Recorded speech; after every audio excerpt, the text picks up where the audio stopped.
As an interior designer, you need to know how to estimate what a project is going to cost you and what it's going to cost your client. So let's talk about it while I struggle to keep my eyes open because I had a very late wedding last night. What it's going to cost you involves you understanding the scope of work and how to price that out for the client. I have other videos talking about what kind of pricing structures interior designers can do, and obviously I talk about it a lot in the crash course, so you can watch those videos or check that out for more info. But understanding, no matter which pricing structure you choose, you still need to understand how to estimate the project work and scope on your end for your sake and for the client. This will make sure that you don't lose money on a job because you've spent double the hours than you would have thought you would have. And it also keeps your clients happy because they understand the scope properly. They have a more clear understanding of what the pricing is going to be, as well as the timeline. And then we have the other part of it is, what is this going to cost the client? So obviously part one of that is what your fees will be.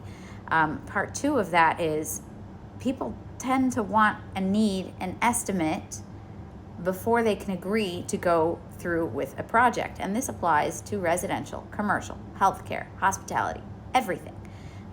Different clients will have different needs with it, and it will have varying levels of importance. You know, it is entirely possible that you can work in high-end residential. And by the way, if you want to know what's best for you to work in, what niche for you and your personality, do the free personality quiz that's in my bio. But, you know, somebody that's a high-end client, maybe they don't have a budget in the same way, and you don't need this quite as much. But most of the time, people are going to need to know that you estimate that this project will cost them from point A to point Z X dollars, give or take. And they're going to need to know this in terms of construction, labor, materials, design, furniture, FF&E, decor, all that stuff. How do you estimate that for them?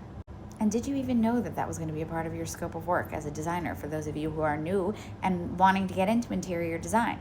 No, you don't need to know math to be able to do this. We have plenty of tools these days that will math for you, but you have to know what you need to feed our calculators and spreadsheets and ChatGPT to help you with all of this budgeting. Pretty sure I do deep dives in this in the crash course, but anybody who's done the crash course, if you could let me know, because I'm too tired right now to remember. Liz, you specifically. Do I talk about how to break down pricing for your clients in the crash course? What you're going to do is break down every room in the scope of work.